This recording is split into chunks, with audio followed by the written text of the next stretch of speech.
Later on, Mike, I'd like you to tell me about the genesis of this alternative Mike Leigh persona with which you've managed to fool the British media now for many, many years. Undeliberately. Undeliberately. I mean, where does it originate from, this view of you, instead of being the touchy-feely person who I've just encountered, being a cantankerous, difficult man? Absolutely.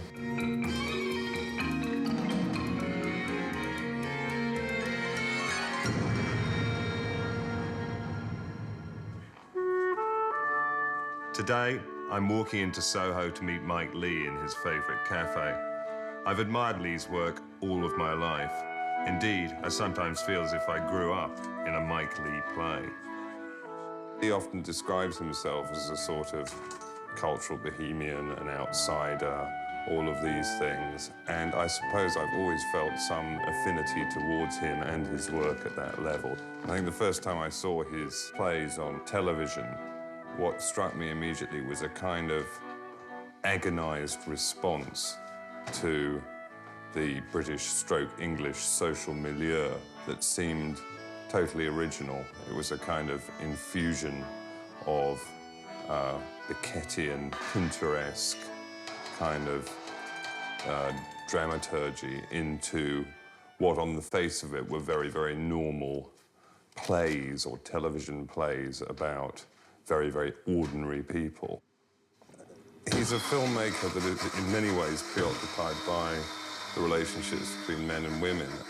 His films are very much, and unusually very much, centred on women and the impact of women, as it were, vertically within family structures through generations. And I think that it builds up into a fascinating picture of perceptions of male-female relationships over the last 20 to 30 years. The remarkable thing about Mike Leigh's film Naked is that it has an absolutely mythic quality, this. It almost seems like a story of the exclusion of one man from the world on a par with a Greek myth. But I think what he and David Thewlis capture in the character of Johnny is it's a kind of highly articulate, intelligent disaffection that you might hear in the disordered ranting of somebody with florid schizophrenia, or you might hear in the ranting of a street alcoholic. This is the unsayable about modern culture, and yet it's being said, and not only said, but said at great length and with great power and eloquence. What can such a specific prophecy mean? What is the mark? Well, the mark, Brian, is the barcode, the ubiquitous barcode that you'll find on every bog roll and every packet of Johnnies and every poxy pork pie, and every barcode is divided into two parts by 3 markers, and those 3 markers are always represented by the number 6. 6, 6, 6. Now, what does it say? No one shall be able to buy or sell without that mark. And now, what they're planning to do in order to eradicate all credit card fraud and in order to precipitate a totally cashless society, what they're planning to do, what they've already tested on the American troops, they're going to subcutaneously laser tattoo that mark onto your right hand or onto your forehead. They're going to replace plastic with flesh. Fact.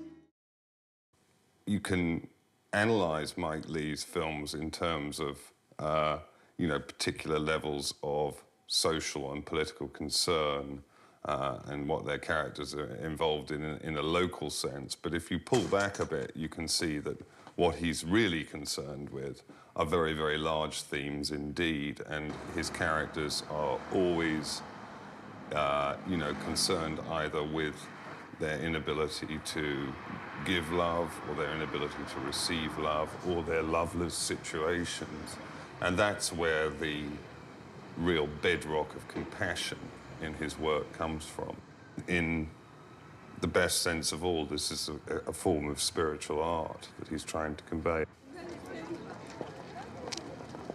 But he seems to cover a lot of the same sort of London as I've covered over the years, covered in fiction and in reality, and whether or not that's serendipity or some kind of eye for the same places, I don't know. So I suppose in a way it's no surprise to walk into central London and to walk into Soho and find Leigh ensconced there with his beady eye.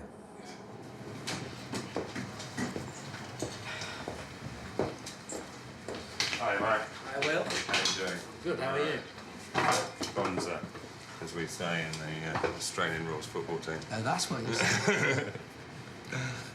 During the Thatcher years, your work can be seen as one of the great powerhouses of criticism, or loci of criticism of the incumbent regime. So, you know, would you have, in a sense, been bizarrely disappointed if you were no longer able to take an oppositional position towards the culture? No, I don't think.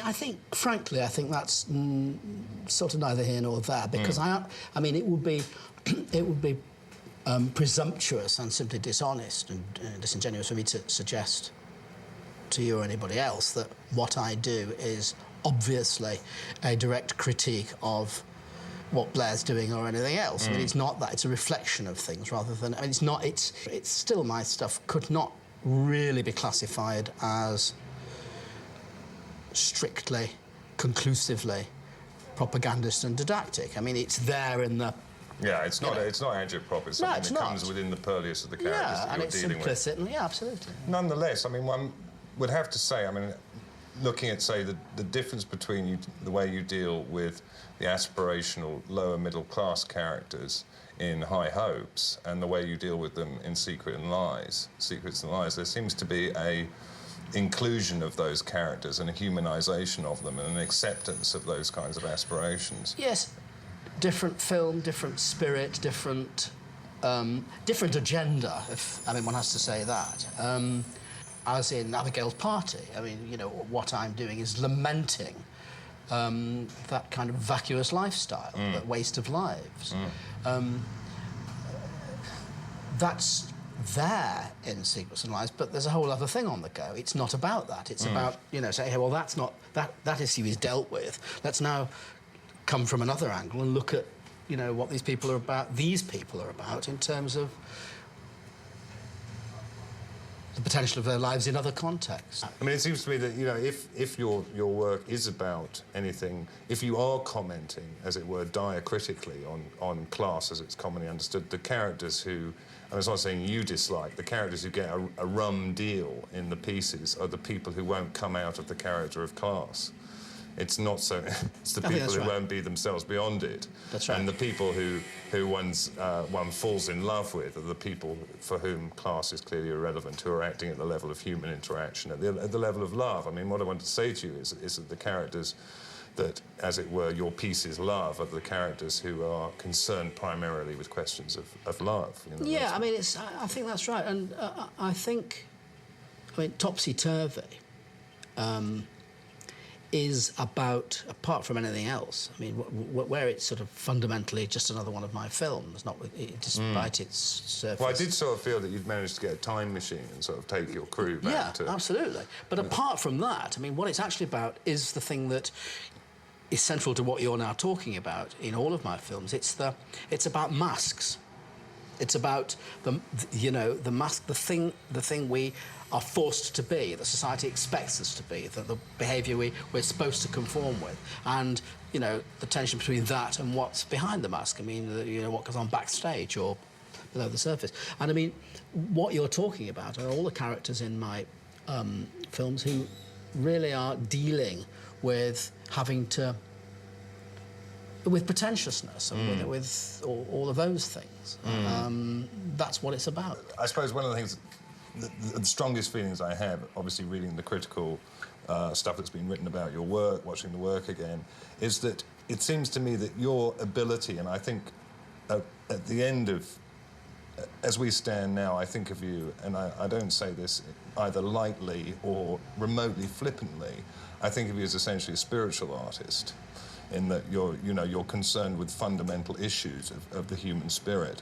I think that's absolutely right, and I mean, without, I hope, appearing in any way self-congratulatory, I mean, just looking at it objectively in terms of definitions, I would absolutely agree with your definition of what it is that I do. It is about the spirit, it's about life, it's about those fundamental things. It isn't about, in the end, it's not about the surface things any more than your work is, actually. No, I mean, so the surface is always important. I mean, it seems to me, I mean, sort of, that you know, I describe my work as a kind of dirty magical realism, and what I do is I infuse surrealism into the everyday. So I take off from sort of your hand on that spoon and describing it in great precision to a sort of alternative world. And it seems to me that the role of sort of, you know, critics become fixated on your work as dealing with class or dealing with, you know, whether is it gauche to put a bottle of Beaujolais in the fridge?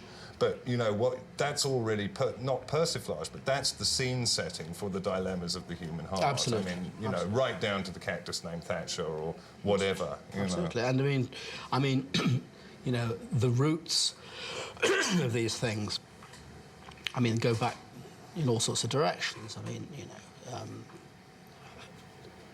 that's what Beckett really is about, strictly.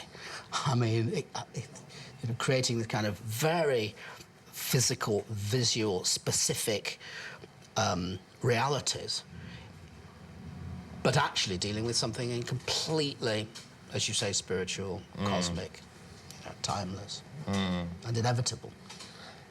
Could you imagine living a life like Beckett's, sort of in a foreign country, in some senses quite profoundly isolated for a lot of his life, childless? No.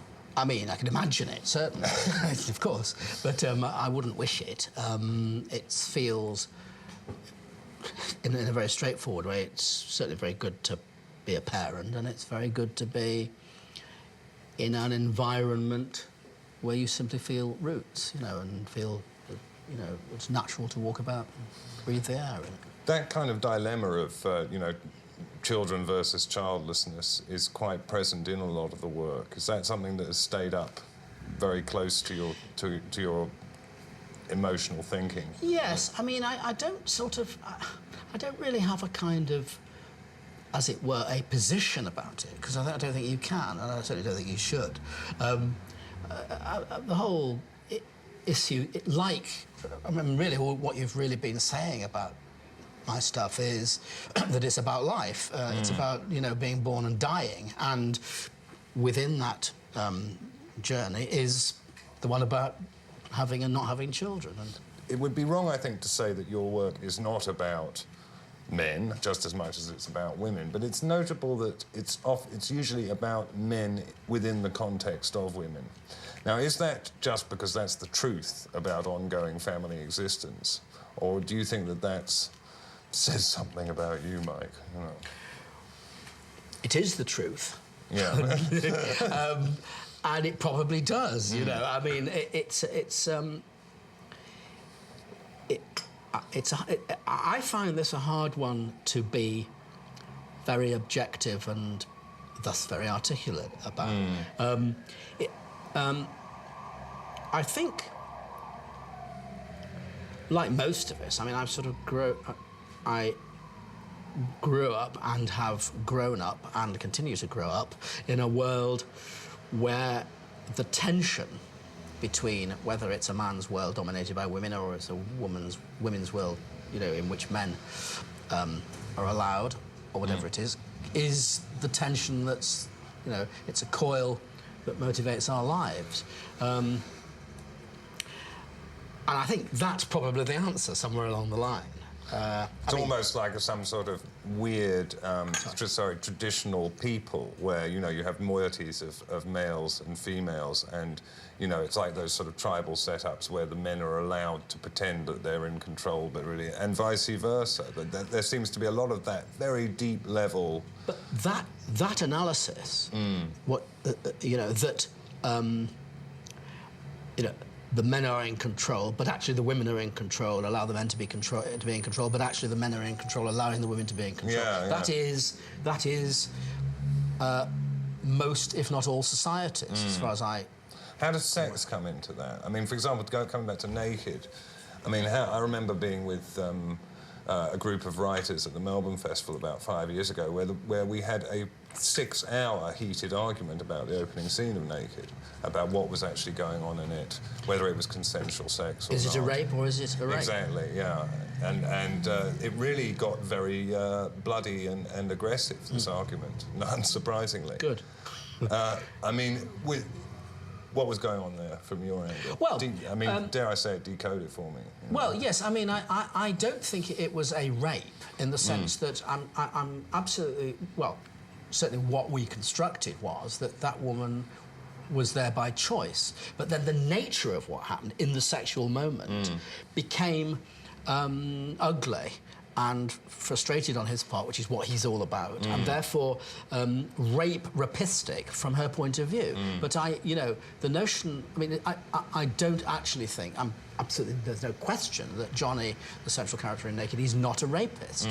That is not, it is not rape. Is it sort of, you know, I mean, I suppose a rather facile interpretation of that is, you know, all men are rapists, or at any rate, all very frustrated men are potentially in situations in which what they're doing... That is undoubtedly true, and I mean, you know, the sexual animal in you is a potential rapist, and, you know, the thing that you know, the aggression, that thing that's in your sexual motivation is there, and I mean, you know, in a way, it's touch and go whether, you know, a matter of accumulated experience and conditions and all kinds of other stuff as to whether that becomes a rapist or is simply lurks in your sexuality. That's what Naked, in a way, confronts. So what happened? Were you bored in Manchester? Was I bored?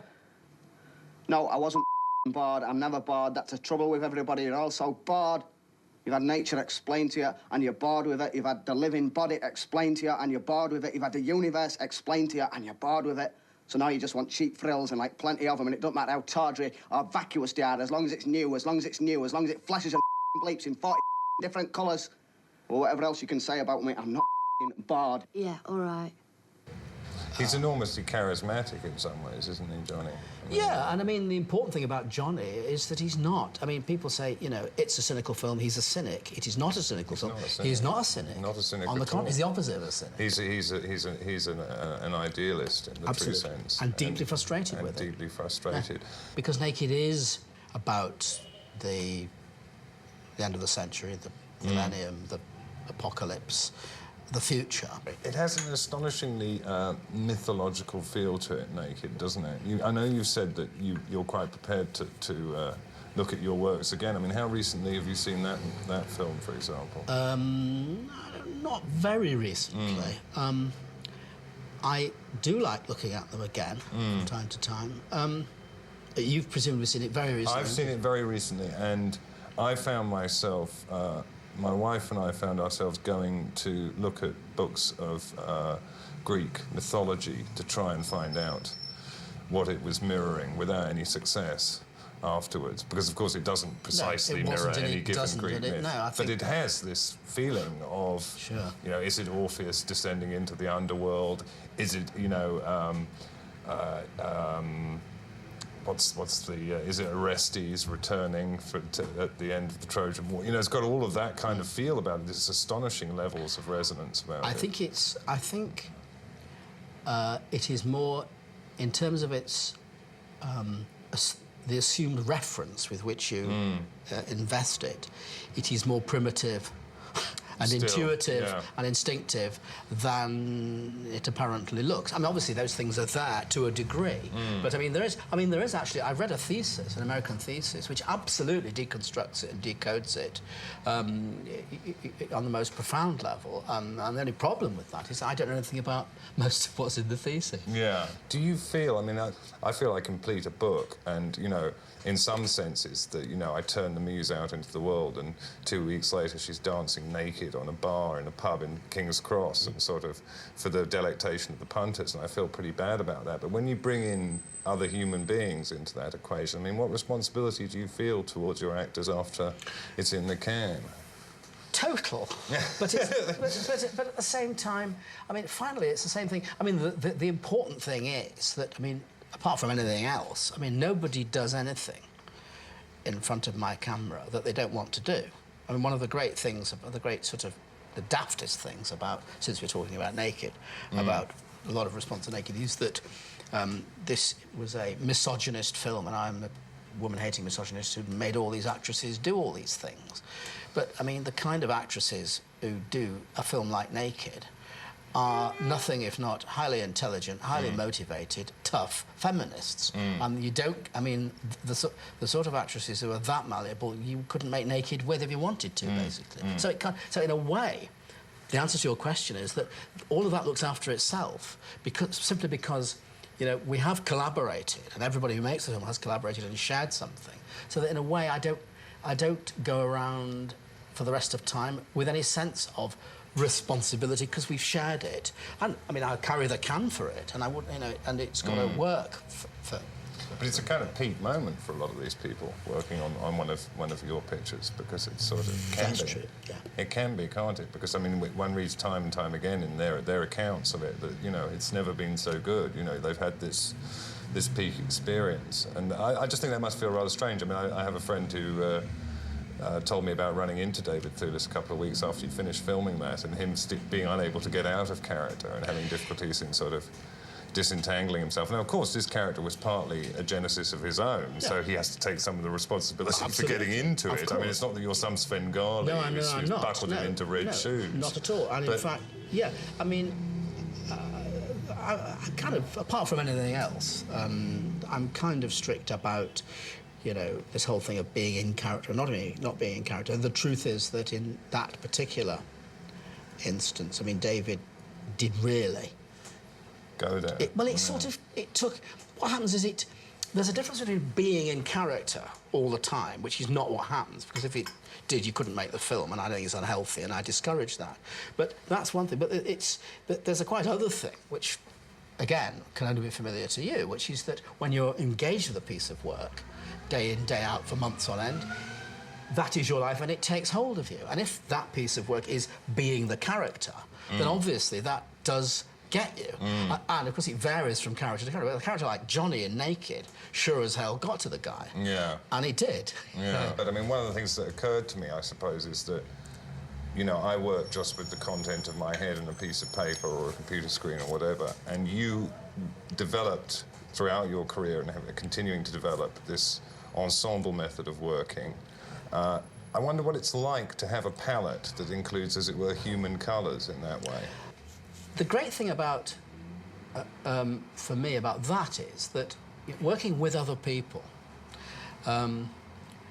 far from making it into the kind of diffused committee job that a lot of people, mostly paranoid writers, always assume it is, it actually simply makes the whole thing richer, and it focuses and focuses. Because I've got any number of choices, because it's not the actors who are the characters. I mean, I work with the actors to create characters and thus to create a world, and not just the actors. I mean, obviously the input of everybody else to create the whole world of the film is all part of the How much sort of, I think self-parody is too strong, but how much sort of wryness was there in the portrait of putting together the Mikado in Topsy Turvy? I mean, in Gilbert's scenes in particular, blocking out the actors. And well, it's obviously there. I mean, you know, I mean, the parallels between. Well, actually, it wasn't just for me. I mean, plenty of people involved were in some way or other depicting their own working lives. But obviously, you know, if the question, and I'm glad it isn't so crude, but were it, is there any of Gilbert in me?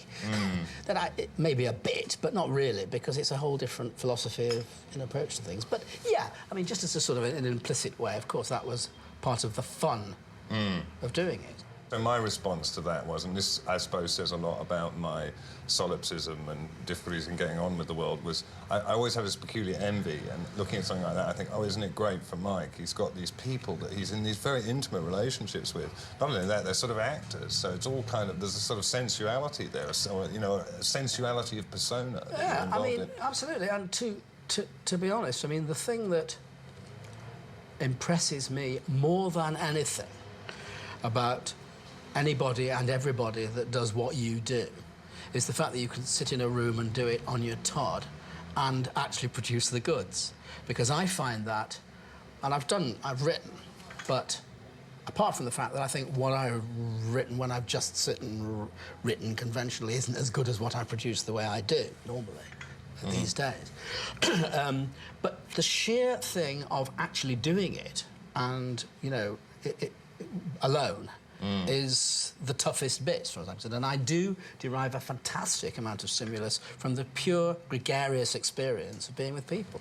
Your method of working is so singular to you that it almost seems to me that you are creating another medium. That you actually achieve a higher level of suspension of disbelief where one is almost loses oneself. I mean, I think particularly something like the marvellous climactic scene of Secrets and Lies, where, you know, that's a long scene, it goes on for a long time. I watched it again recently. I've seen the film twice before. At no moment did I think there's a lot of men called Nigel with light meters dangling around their necks standing just off the camera. You know, that my level of suspension of disbelief over that is total. Absolutely, you know, it's as if this living room of these people has been built on. Actually, it helps that I think you shot that around the corner from where I grew up, but I could be wrong about that. Well, that would be very helpful, I should think. I think it was shot on Osselton Way in the Hampstead Garden suburb, but I could be wrong. No. No, it wasn't. I was wrong. It was shot in Southgate. Southgate. I mean, I was walking over here thinking, because I was coming to see you, everybody I passed, I thought, well, if I stop them and strike up a conversation, then I'll get that character business going. And I wonder whether it's like that for you. Are you an innate voyeur in the city? Totally. Yeah. Absolutely. I can't help it, love it. I don't leave your letters lying around if I'm in your house. Yeah. Oh, really? You're that bad? You're a biographer? Yeah. You would actually rifle my correspondence? Yeah. Right, well, you're not coming over. Okay. You've said quite explicitly that you view yourself as an outsider in some senses to the culture, or you know, do you feel, you know, is this your kind of town? Do you feel at home anywhere? I have lived in London for 40 years this September, since I was 17, and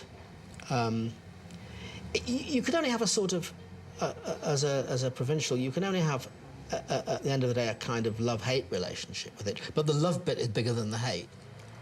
My sense of division and ambivalence about the city is, to me, integral to the fact that, yes, I would define myself as a Londoner before being English, possibly even before being a man, certainly before being an artist in some way. It's a very primary identification in that sense. And so this is self-hatred for me. Hatred of London is self-hatred and so forth. Yeah, I mean, it's very hard. I mean, I grew up in Manchester, and Manchester in the 40s and particularly the 50s, which was my real growing up decade, was as dead as anything could be. It was a complete morgue, and we just couldn't get out quick enough. And all you wanted to do was go down to London, and that's what we all did, or some of us. And apart from the fact that Manchester is an entirely different sort of place now and has long since come alive, the identity of being a provincial in London, but in London and part of London and with complete access to London and all the rest of it, and therefore a kind of Londoner, is in itself an identity, and that's what it is for me. I mean, for me, this idea of you standing outside the culture, whether you say it's from coming from a Mancunian background, I know you don't tend to talk to, I wouldn't say you play down, but it's something that seems to be, in some senses, edited out, is your Jewishness, and it doesn't seem to be a factor that you consider. No, I think it is a factor. Yeah.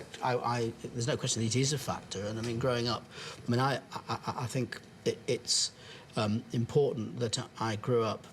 And one thing that's important is that because my old man was a doctor, and we did live in a very working-class area, but we lived over the shop, that in itself meant I grew up in a kind of immediate duality in my existence. I went to the local school, went to very working-class schools, but was a middle-class kid, and was one of the quite big minority, but the minority nonetheless, of Jewish kids. So all of that goes on, and there's no question. And indeed, I mean, far from... there's not much to say about the Jewishness, but actually I think that in some ways there is something, and this isn't a conscious thing, and it's not, I wouldn't want to make too much of it, but there is a kind of, in a certain way, a sort of Jewishness about my stuff, in the sense that there's a tension between the comic and the tragic, and the sort of... Yes, I would say that, and also a kind of something I think of as distinctively Jewish and East European, a sort of absurdism. I mean, I know that some people might say it was Beckettian and therefore Irish, but I'd see that as very Jewish as well. Absolutely, and I think you're dead right. Yeah. But I mean, I'm not saying that you play it down, but I mean, for example, I've just finished a long novel on one of the major themes of which, or one of the major expressions of the character is kind of Jewish anti-Semitism. And there doesn't seem to be any of that present in your work. And indeed, you've never really, to my knowledge, I mean, you've had some characters that, as it were, are liminally Jewish, but not where it's central to their identity in that way. Not yet. Not yet. Do you think that's something you might do? We don't know. Could well, be something. Not yet implicitly means possibly yes. Not only, but also. Exactly. But I don't know, I've got mixed feelings about it, really. I mean, you see, in some ways it seems, you know, it's good to kind of address things that your life is about, because they're there to deal with. But I don't exactly know whether it's something that I think is actually lies at the centre of what concerns me. I don't know, actually. I actually don't know.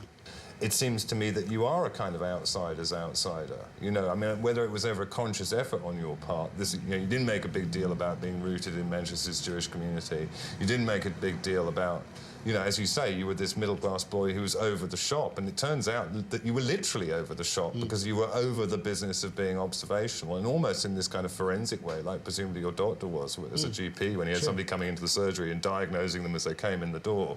You're diagnosing the human condition as this, or you've come to London, so you've got the provincial outsider element, and you're displaced in sort of class terms, in terms of a sort of, you know, a classic socioeconomic gradient in that way.